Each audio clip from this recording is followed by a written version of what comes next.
So I'm from Carnegie Mellon University. I'm in the Engineering and Public Policy Department, and I'm going to tell you about some work that was interdisciplinary. I worked with people in the Sci Lab, using the Privacy and Security Lab, as well as people in the Hines College of Public Policy. The other co-authors on this paper are Eyal Pierre, who was at the time a postdoc and is now a professor in Israel, Laura Brandenmark, who at the time of the study was a grad student defending, is now a postdoc, Lori Kreiner, who is my advisor, and Alessandro Acquisti, who you are now familiar with.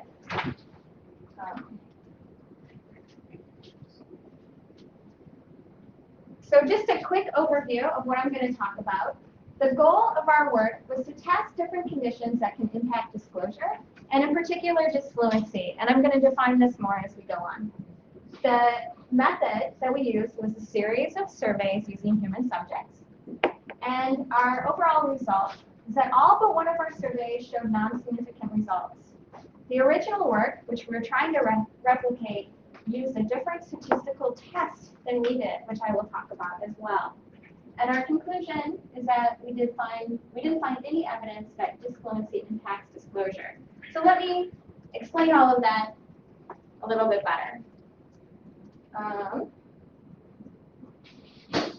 Does this have timing on, perhaps? Is that why I would advance?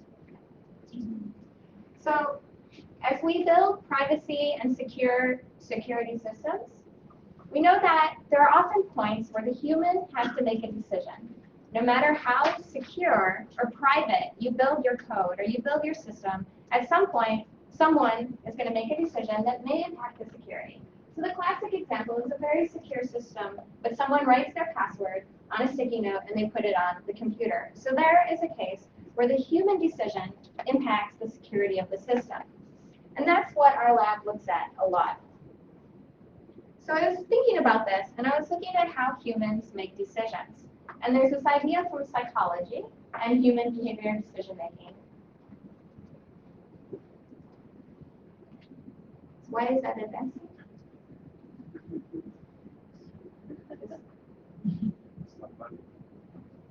Is that going to advance? Okay. Sorry? Okay. So the idea is that we have different ways of processing information and making decisions. We can be in the fast mode, where we make decisions quickly, instinctually, without thinking about it. Or it can be the slow mode, where we're much more deliberate, we think things through, and we take a little more time on our decisions before we make them.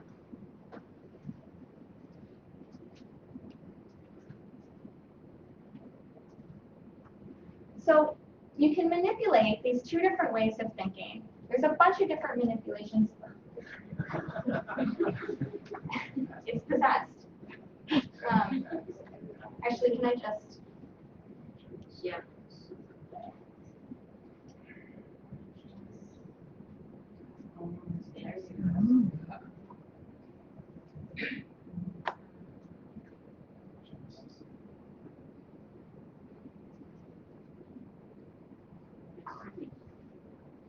And now slideshow.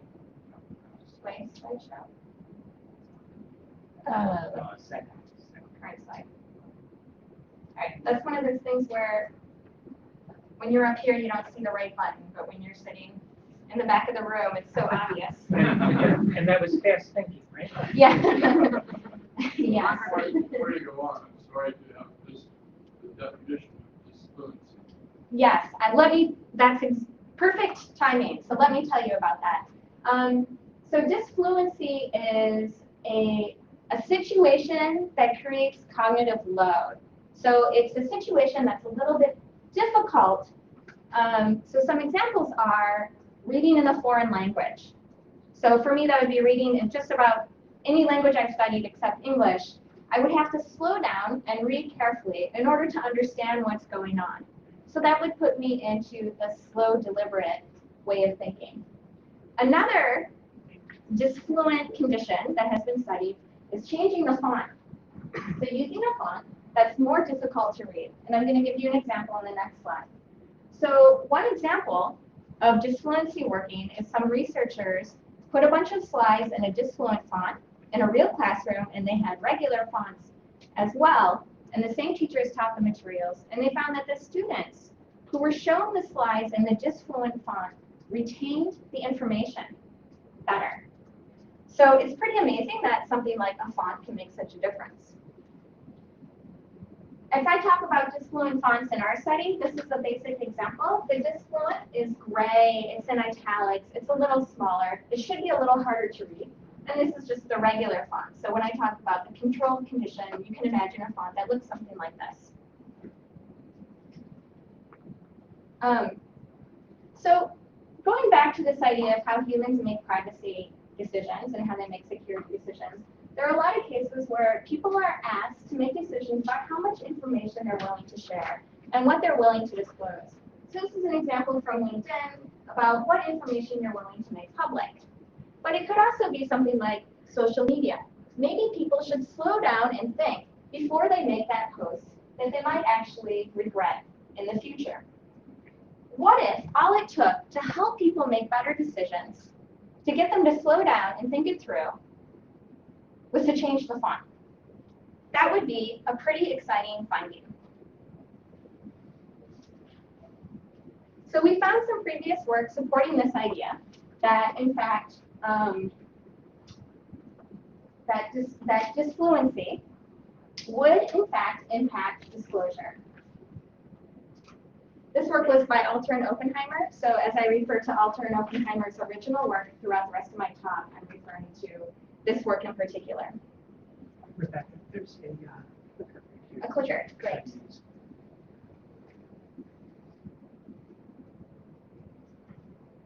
Do I need to turn it on too? Okay. Sorry. All right. So sorry for all these technological issues. What was it that those guys did? So yes, I'm gonna tell you exactly what they did and what we tried to replicate. But I do want to say from the beginning that our work we intended to build on this research. We found their work compelling. We thought it was true. We didn't initially set out to replicate or debunk it necessarily, but to use it as something that would help us validate our own manipulations and our own surveys. So what they did was they used a series of questionnaires that use a social desirability scale. So this is a 33-item questionnaire. It was developed by Crowd and Marlowe in 1960, and it's been used many, many times in psychology as a measure of whether people admit to doing social desirable behaviors or not. So people can answer, agree or disagree with questions, such as, no matter who I'm talking to, I'm always a good listener. So this is an example of a socially desirable behavior. And if people agree with it, it means they are showing social desirable behavior, and this is considered low disclosure. And the questions are also in the opposite direction. So there have been occasions when I feel like smashing things. So to be socially desirable, you should disagree with this. So that would be, disagreeing with this would be socially desirable behavior. And once again, that would show low disclosure. So in the results, when there's a high social desirability score, that's actually a low disclosure rate. So let me show you the results that they published in their paper. They did their study on 13 Princeton undergraduates, and they actually did a 33-item version of the social desirability scale and a 10-item version of the social desirability scale. And they found that, in fact, in the Disfluent condition, there were higher social desirability traits than in the control condition. And they found this for both the 33-item and the 10-item surveys.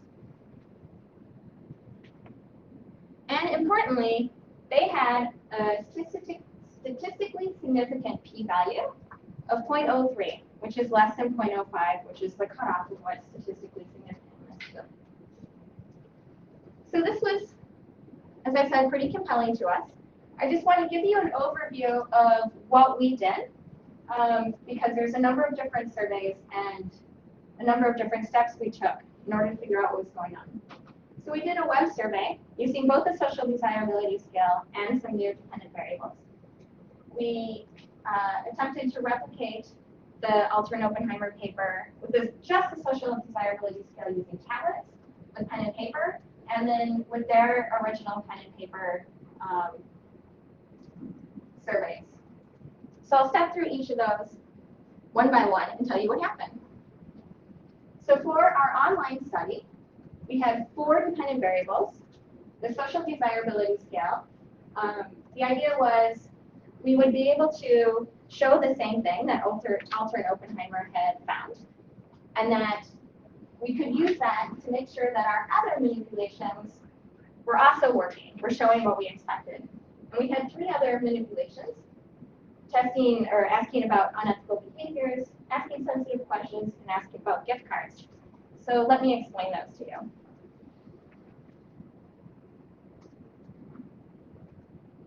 So for unethical behavior, we asked a series, yes. Did you actually replicate this? So this is not an exact replication. The first step, we were just trying to build on it. We were not replicating it exactly in the first step. We thought that we could put it online, use the same measure, the social desirability scale, as well as the different ones, and then we get the same effect, that we would find that Disfluent fonts did have an impact on disclosure, statistically significant. We expected that at least for the social desirability scale, as well as for other dependent variables. But I'm just confused because Yeah. I thought you said you replicated it. Yes. Now, I'm not sure if you did what they did. So I'm stepping through, or yeah. if you modified something. So I'm stepping through the results chronologically, how they happened in real life. So the first web study, it wasn't an exact replication. But we're not As we went through the study, it became more and more. We were finally using their exact materials and trying to use the same subject population and trying to replicate it exactly. okay, so eventually you did do that. Yes. Right, okay. So just to tell you a little bit more about our dependent variables, I have the citations. All of our dependent variables are based on previous work. So we asked people questions about unethical behavior with 3 different themes. So yes. I'm sorry. If you're exactly replicating their work, does that mean you got the same results that they did? We did not. So let me take you, we did not get the same results as them. Right. So, Better results? Right? no. Well, I mean, the Yep. talk, right? What you're saying is, in some sense, not the word, it's the slide. So I'm just trying to make myself happy. Okay. Can't predict the future. Yeah, so just to give a broader overview, so each of these steps were getting, basically we started off trying to build and extend their work, and then when that didn't work, we kept trying all these steps to get closer and closer to their work to find out, to exactly replicate it and find out why we weren't getting the same results as them. So I want to take you through these steps that we went through and explain them, and hopefully by the end, you'll be confident as we were with our results. So unethical behaviors are these questions where people could either say yes or no, or they prefer not to answer, where if they said yes, it was considered disclosure. So an example of a financial question would be, have you ever stolen more than $1,000? An example of an illegal question would be, have you ever tried LSD or ecstasy? And actually, the sexual questions make me blush, so I'm not going to give you an example. We also asked sensitive questions. So these were essay questions where people were asked to write a few sentences in response. And they were questions that could be personal in nature, such as describe the last time you were aroused. And we had 2 independent judges rate the results in terms of how much disclosure these essay questions resulted in. These judges were trained. We measured the inter-rater reliability between them, and they were high between 0.8 and 0.95. All right. And then we looked at gift cards. So we had 4 pairs of questions for both anonymous and identified gift cards. So the identified would have the cardholder name, some information about them. The idea being that if participants were willing to pay more for the anonymous gift card, that means they didn't want the information about their buying habits related to their name, that would be some sort of measure of willingness to pay for anonymity and privacy. So this survey was online using Amazon Enter. We had 388 participants in the end. So these are the good participants. We did include some control questions, such as, while watching TV, have you ever had a fatal heart attack? And if people said yes, we just eliminated all their responses. There were some other control questions in there as well, some paragraphs that you had to read and give the correct response to, just to make sure that people were really paying attention. That seems like a kind of unusual control question. What was your real purpose in asking this question like that? To make sure that people were paying attention. So it's not a control in terms of like the control condition, but controlling that people were paying attention.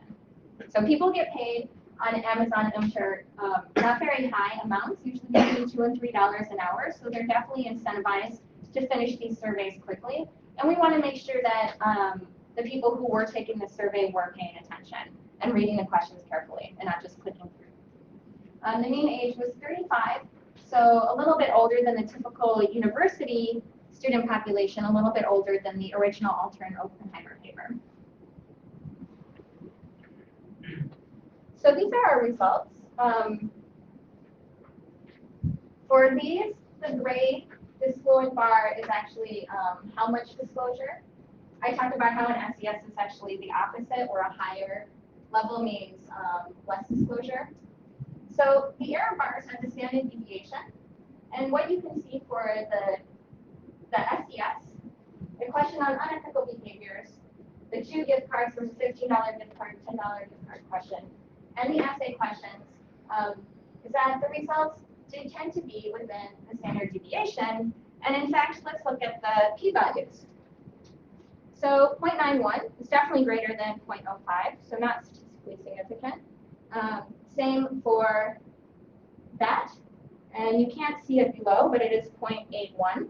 So when $15 gift card, 0.81, once again greater than 0.05. That one is 0.83. For this one, we got 0.04. So for the essay questions, we did get a statistically significant result, showing that Disfluent font did impact disclosure. So we were very curious about why this one was different than the rest. We ran it again, and we found that, in fact, we got another statistically significant result, but in the opposite direction, showing that Disfluent fonts increased disclosure. So, yes. So I have a slide about this when I talk about particle physics tomorrow, but I'd like to know more about, you say the error bars are a standard deviation in this slide. Yeah. To me, when you have 2 things and the error bars mostly overlap, Yeah. the qualitative interpretation is you have no information that they're different from each other. So exactly. Is that not how I should be reading That is the exactly. I actually paid him to say that. So that is exactly how you should be reading it. For all of these tests, except for these 2, but I mean, if you look at them, it's still questionable. The p-values and the bars indicate that really there's no difference between these 2 conditions. So if you remember back to the Alter and Oppenheimer paper, they did find a statistically significant difference between the conditions. So this is what you were getting to earlier, this is when we really started trying to drill down and figure out what was the difference between our survey and theirs. Why? There are error bars as shown in this slide also overlap. Yes. Yes. So I'm just going to interrupt you briefly as a moderator. So a few minor notes. Since this is a workshop and we don't all know each other yet, when anyone asks a question, if you can, at least the first time you ask a question, just say your name. And actually, every time you ask a question, that way, we get reinforcement of names. The second thing is, if you don't mind for the camera, repeating the question when it's, just so that, Okay. just so that, everyone can. Right. And also for the people that might not have heard it. All right. Is there a question I should repeat? No, Okay. I think for now you're fine. Okay, I'll try and do that. So we thought very hard about what the differences were between what we had done and what Alter and Oppenheimer had done. And you've probably come up with a lot of these already while I was talking. Our survey was online with anonymous participants. Their study was done in person on university students with pen and paper. And we had different participant pools. We had the slightly older MTurf group, and they had undergraduate students at Princeton. So we thought, well, we can replicate that. Let's go to our university center with some tablets and ask a bunch of undergraduates, and if a few graduate students are passing by, to take our survey on tablets. So we're asking them in person.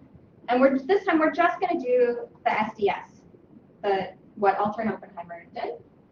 A little over half females, average age 19 and a half, and our results are not statistically significant. So once again, we're finding we can't see any effect of disfluency on disclosure.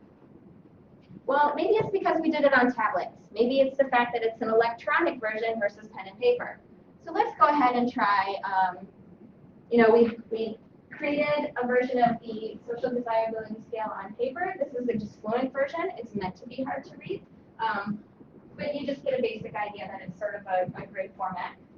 We had this in both the fluent and the disfluent condition. Once again, went back to the university center, a little over half female, average age, 19 and a half again. And same results. If you can't see this and that, P.63, not a statistically significant difference between conditions. Okay, so really, what's going on? We sent an email to the original authors, and they were very kind, and they have been very helpful to us throughout this entire process. And they sent us their original materials, the surveys that they used. So this is their version of the survey. The big difference that you can see is that it's not a grid format, so it doesn't have those lines. We printed out their copies. We printed out the copies that they used. Take it back to the university center. They had both a 33-item social desirability scale and a 10-item version. Both of them we did about 60 undergraduates, which I can remind you is roughly twice than what they had done in their original paper. They had about 30. And guess what? Well, you can't see it, but p-value of 0.76 and p-value of 0.87, no statistically significant differences. Well, let's go back to the authors again, and let's ask them what they think the differences are, because we use the same participant pools, roughly the same. There shouldn't be that much of a difference between Princeton undergraduates and Carnegie Mellon undergraduates. We use their materials. What's going on? So sent them an email, and they were very helpful, and they sent us back their Excel spreadsheet with the original data from their results. So we looked at it closely. What could be different? Well, when we ran our statistical test, the independent t-test, on their data, we got an interesting result. Our p-values were not less than 0.05. We realized that if we ran a different statistical test, a paired t-test, that's when we got the p-values that they reported in their paper. So many of you are probably familiar with the difference between these two tests, but I'll just try and review them quickly anyway. I'm not a statistics teacher, so I hope I communicate everything clearly. In general, an independence t-test is used to measure the difference between two different subject pools. So we had our disfluent people and our fluent conditions, two different pools of people, and we measured the averages or the differences between these two different pools of participants. Typically, a paired t-test is used when you have the same people with same subjects with different values. So an example of this that I find makes a lot of sense to me is, for example, you have people run a distance, you see how long it takes, then you give them some drug, and you have those same people run the distance again, and you see what is the difference between their time. Did they go faster because of this drug or not? So is that difference statistically significant? So what they had done is they had run the paired t-test at the question level across all participants as opposed to at the participant level.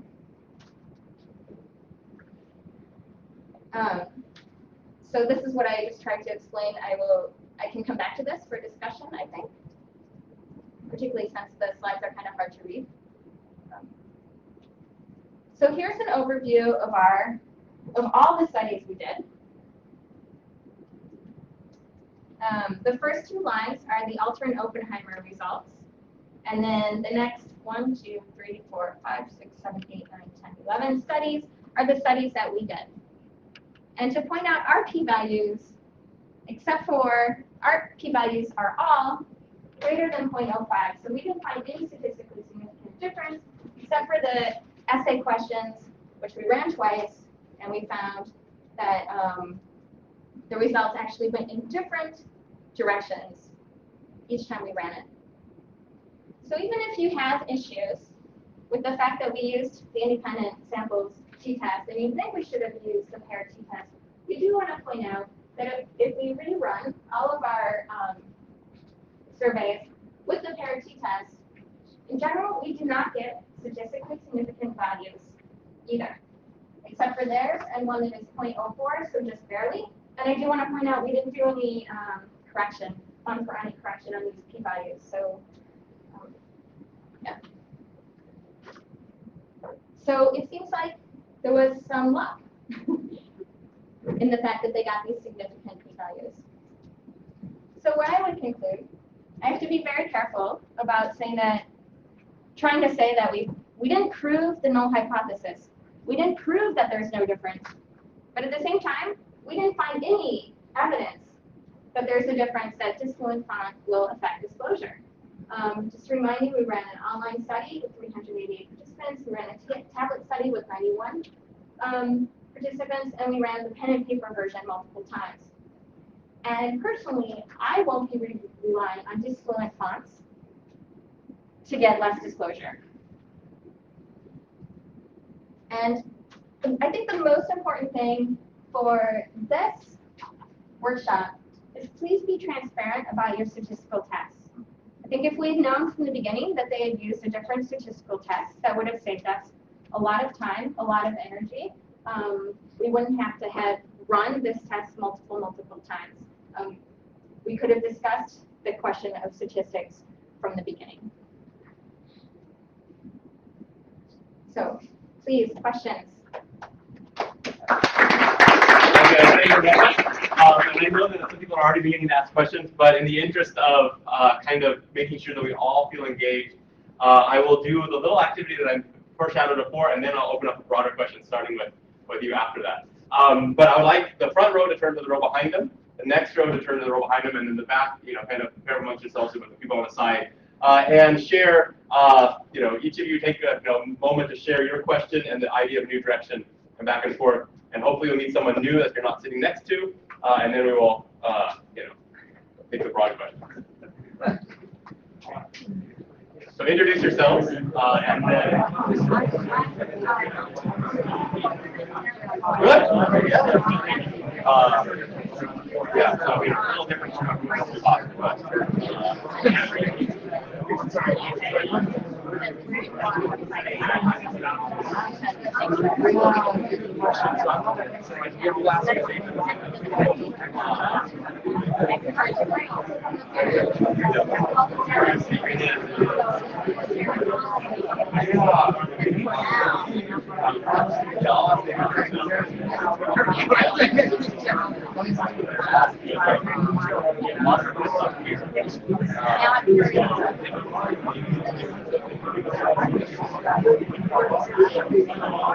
If only one person to talk to the bar switch the speaker.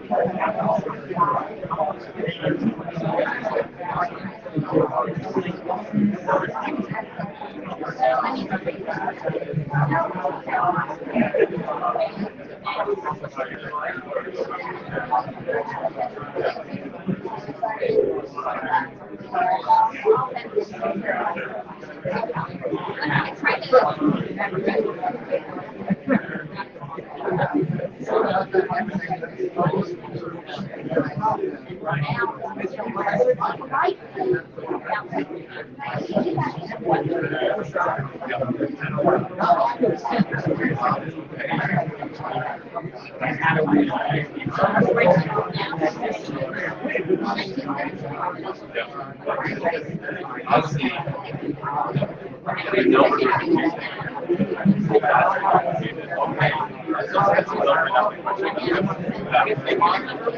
Okay, so let's all come back as a group.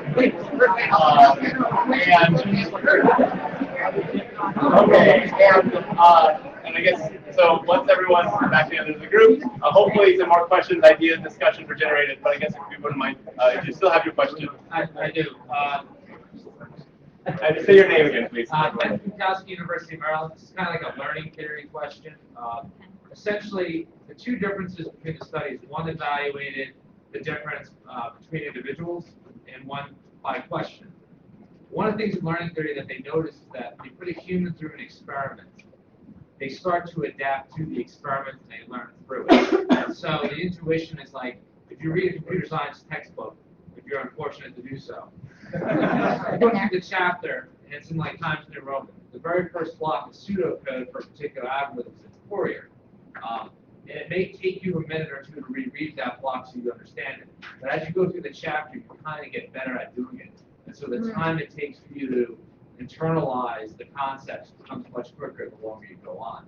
So possible, I guess the question is that how the length of the study actually affects the results between the two different. Right. So to repeat the question, he was saying that people may, I hope I'm paraphrasing it correctly, people may adapt to the Disfluent font or to the regular font as they go through the survey. And how did the length of the survey impact our results? So thank you very much. That reminded me of something I forgot to mention. The longest survey, most of just the SDS were either 33 questions or 10 questions, so it took them only a few minutes to answer it. The longest survey was the MTurk online survey, where we had each person do all 4 of those dependent variables, so it could take them up to 15 or 20 minutes. Well, we did a couple things to see if they were adapting or getting used to it. One thing, we randomized the order of the blocks. So some people saw the SDS first, some people saw the any of the other dependent variables, the sensitive questions first. And then we also randomized the questions within each of those blocks, and we looked to see if block order made a difference. And then for both the tablet, I think for actually all of them, we did have a question at the end asking people, did you find this hard to read? And that was something we did find a statistically significant difference between the conditions, where in the Disfluent font, people did find it harder to read the questions. So hopefully it has accounted for that issue, and hopefully the fact that the surveys were so short accounted for that as well. Yes. So I've been told about a study at the USC gerontology school that's been coming up. I mean, I get these little tidbits. They send me an email saying, you know, things to do to help you not age. I'm at an age where I worry about aging, right? And they say, you know, use Disfluent font because it makes your brain engage more. They say, wear your watch upside down. Right. I just do time changes. I have no idea. I wonder that's why I have this. I have no idea what time it is. Upside down West Coast time on East Coast. But now, you know, I'd like to, I mean, you know, I'd like to actually go back and ask them what their study basis is on. But I mean, Right. I mean, this is a totally different question because, you know, your question was disclosure, not brain engagement. But So her question was about some other studies regarding Disfluent fonts and cognitive load that should help reduce aging. I mentioned the study on learning for Disfluent fonts. There's been a number of surveys about Disfluent conditions showing different things, such as affecting risk-taking, affecting how much people trusted online reviewers. A lot of different studies have showed that Disfluent fonts have effects on other things, or Disfluent conditions have effects on other things. disclosure may be one of those things that's so personal, or maybe it's so variable, or maybe it's so contextual that maybe Disfluent font is just not enough to get past all these other personal or situational differences. That, I mean, I don't have any proof of that. That's my hypothesis.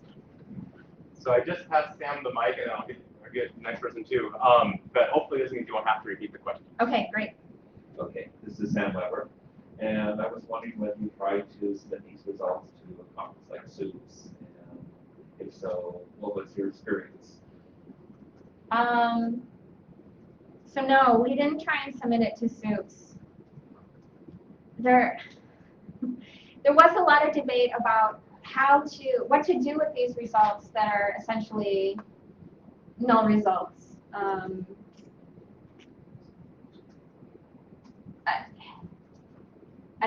not sure why we didn't consider SUPS. I think it was just this conference talked about replicability, and the issue that we found is that we couldn't replicate.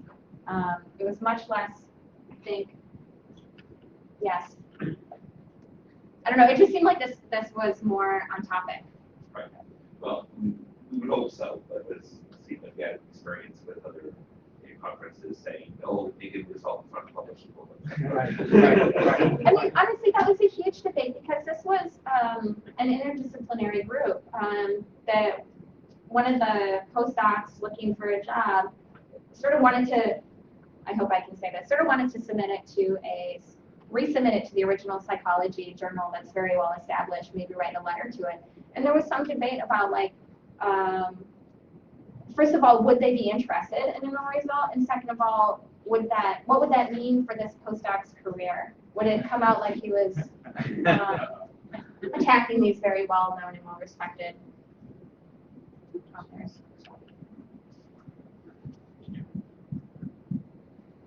And raise your hand if you'd like to get next. Okay, so I'm still trying to get a grip on all what happened. So, I'm sorry, I'm slow about this.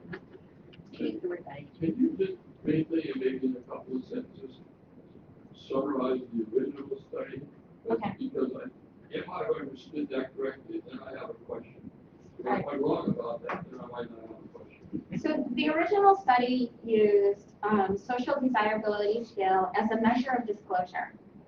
And they ran the survey with undergraduate students, and they found that Disfluent font would result in people having higher social desirability scales, which they interpreted to mean less disclosure. We tried to run this and a number of other dependent variables, which we thought were perhaps better measures of disclosure, and we didn't find any statistically significant difference. So it's the disclosure thing that I think I haven't Yes. really understood. So what does disclosure mean to the original guys? So it means, so for the social desirability scale, and I think this is definitely an issue that we debated as well.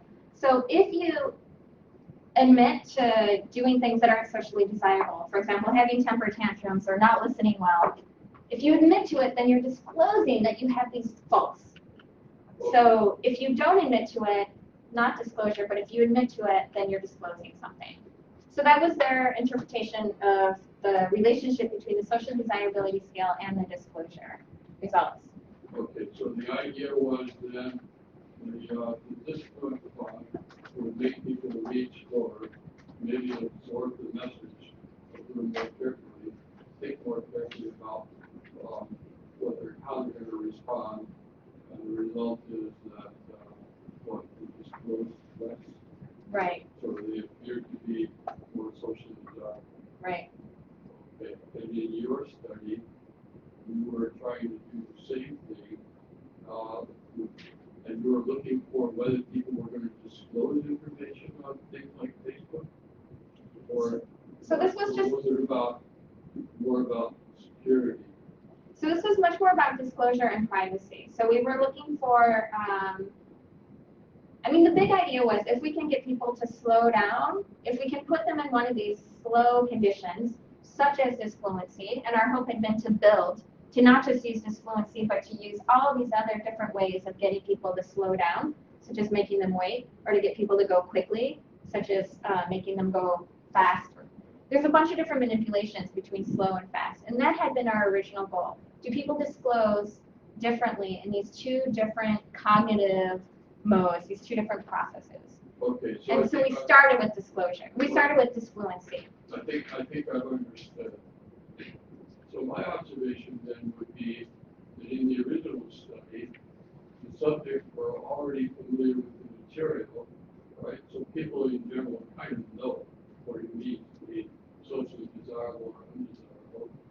And it's at least plausible to me that if people slow down or made to think a little bit harder about something about which they already have some intrinsic information, you could imagine that the slowdown would have some effect. Right. On the other hand, when it comes to disclosure on Facebook and Twitter and all these other things, it's a little less clear to me that people already have the intrinsic information. So if they don't have that intrinsic sensibility, then it's not clear that slowing them down is going to make them think harder about something you don't already know about already. And maybe that would account for the disparity in the results. Right. So we didn't actually do any like field tests on Facebook. This was a much more controlled condition. The study, the tablets, the paper study 1, paper study 2, were asking the same questions that Adam and Andrew asked, Right. Yes. For the tools. So It was same question, the same question. one of the blocks for the online study, the tablet study, the pen and paper, and the last two were all using exactly the same questions that the original study had used. So I'm not sure that information or intrinsic ideas about what's socially acceptable or not, that's not a difference because it was the same questions. And in fact, in the last two studies, we didn't just use the same questions, but we used their formatted Word document. We used exactly what they had used. Right, but we're talking about two different things here. So I accept what you just said. But I was actually talking about your study and not the replication of their study. Mm-hmm. I mean, now that you bring that point up, Carol, I mean, to me, it sounds interesting what you found.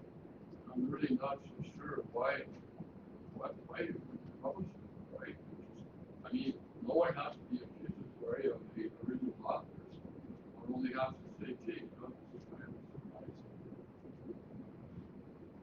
Okay, we have at least 2 more questions. I'm very much on the Texas. I just want to know, did you record the time it takes for people to fill the questionnaire? Does that matter in on this? Just think more and answer. Or they just quickly log into it and attention.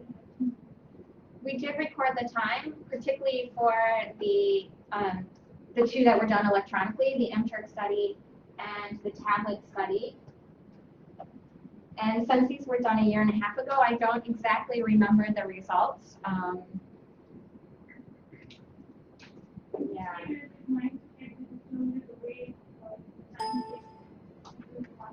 Right. So what you would expect is that people in the disfluent condition would take longer to do the study, and this would be evidence that they were slowing down and reading it more carefully. I just can't remember if we found a statistically significant difference in time or if there was a null result, or I just can't remember, so I don't want to say anything. I'd have to go back to the papers. Just one quick remark. People who are doing surveys tend to reveal more information rather than somebody actually in conversation with you or something that is. Right.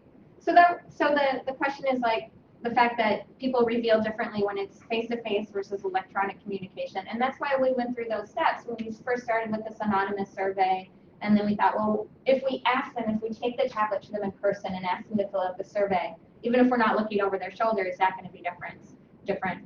And then there's also this other question of like what people reveal face to face, which is actually less our area of interest because we're very much interested in the decisions people make online or with the computer.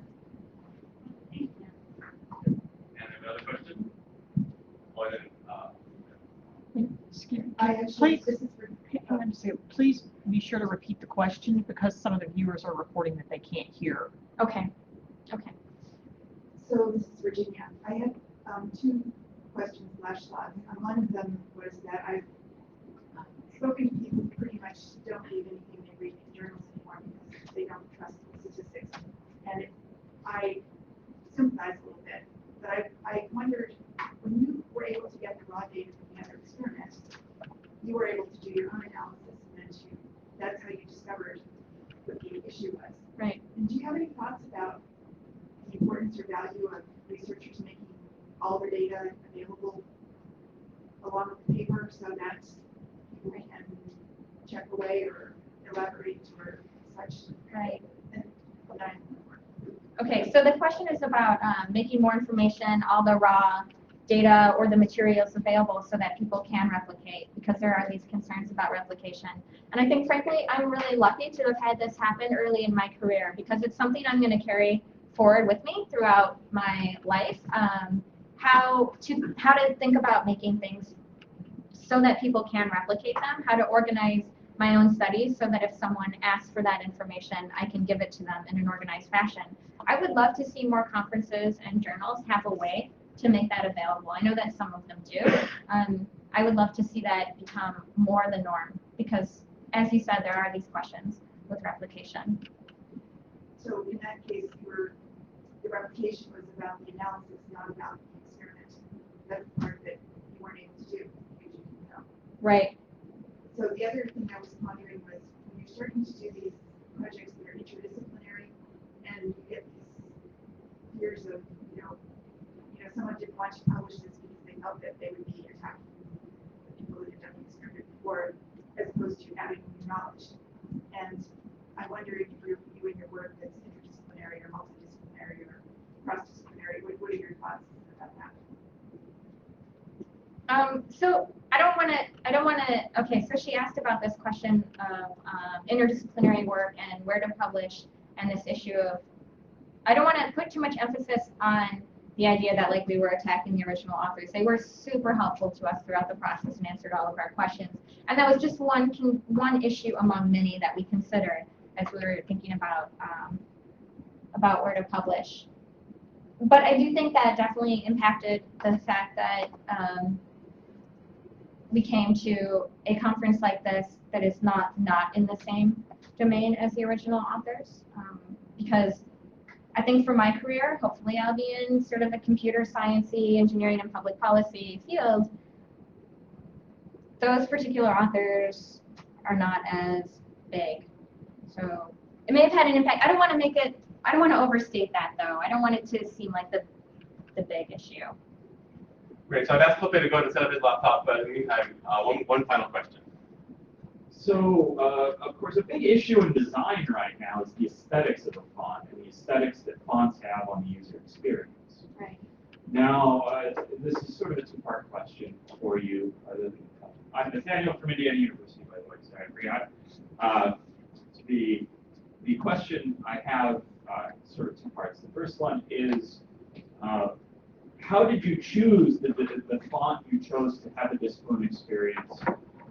Would different fonts potentially have had a different effect?